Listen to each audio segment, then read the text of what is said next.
camera is rolling. Hi, my name is Dr. Seidenstein, and I have a PhD in education and a master's degree in visual and performing arts, and I've been involved with clowning and theater and classical acting as well for over 30 years. And today I'm just going to talk very briefly about some ideas from my method, quantum theater, slapstick to Shakespeare, and in particular dealing with clowning and what I would call three illusions dealing with clowning and the training of clowns. I'm here at the airport in Australia, so you might hear some nice ambient noise, and I'm here with my friend Caspar Schjelbred from Paris.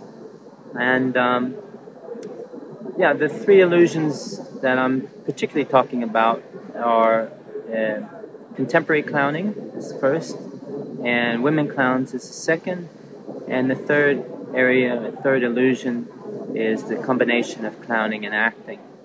So first of all, the idea of contemporary clowning, what we have now is what I call the clown wars, and you have a vast number of teachers internationally, particularly in the Western world I'm talking about, that teach clowning like myself, and to some degree or another we actually earn our living teaching clown workshops, so it's actually a business, and that's important for anybody in the market. If you're wanting to learn clowning, you have to understand that it is actually a business. So you're involved as a customer.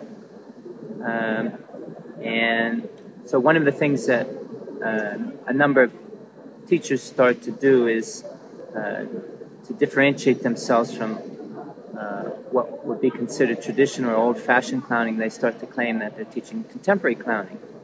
And sometimes they do something like remove the red nose. But in fact, Chaplin and Keaton, Laurel and Hardy, to mention just a few, removed the red nose about 100 years ago. So the idea of it being contemporary to remove the red nose is an illusion. And this begins a whole series of different ways of thinking and viewing the process of learning and teaching clowning, to face that it's an illusion that clowning is contemporary. It always has been contemporary. And even the Fratellinis, who used more traditional appearance, they were contemporary, and they were addressing things that were developing in the general society in the early 1900s. So they were contemporary, even though their guise, costume and makeup and nose, etc., was what we would call traditional. So I'm just touching on that as an illusion. The second illusion that I'll just touch upon is the idea that women clowns are new, or that there had never been women clowns. Sorry about the noise there. Bit of clown apparatus passing by.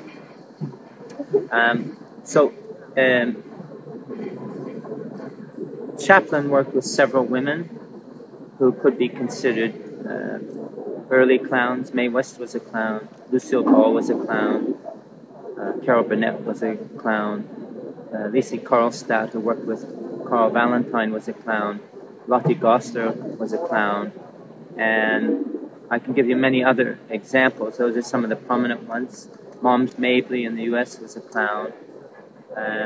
Lily Tomlin was a clown. Coming into the more recent years.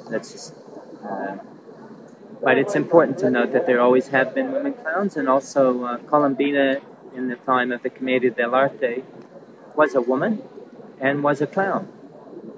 So we can go back several hundred years. And there may be many other precedents for women clowns. That's just touching upon this idea of the second illusion being that there were never women clowns, or that women clowns is a brand new thing. The third area that I'll just touch upon, and the third illusion, as I would call it, is the combination of acting and clowning. And again, this has been going on probably forever, but in our contemporary sense, Chaplin did it, and so did all the great comedians in the silent film era. And then when they went into talkies such as Laurel and Hardy or W.C. Fields, Danny Kaye, Jerry Lewis, and many others were combining clowning and acting all along. And each was doing it in their own way, their own style, their own aesthetics. That's their choice. I'm not saying that you have to like any of them. But the idea of somebody teaching clowning and acting without actually having classical acting experience, that's an illusion. So I think it's important also to not just read about a person's credentials if you're going to go study anything with them, but you actually have to investigate it because, again, it is a market. So all of the teachers in acting and theater and clowning are presenting themselves in a certain light, including myself, so that there can be more people who can train with them. But you as the learner need to investigate, were they actually an actor? Where were they actually a clown and for how long? And I think that's just 3 of the illusions, and that's opening up a whole area that should be questioned when we just assume that the teacher has the experience that they claim. Thank you.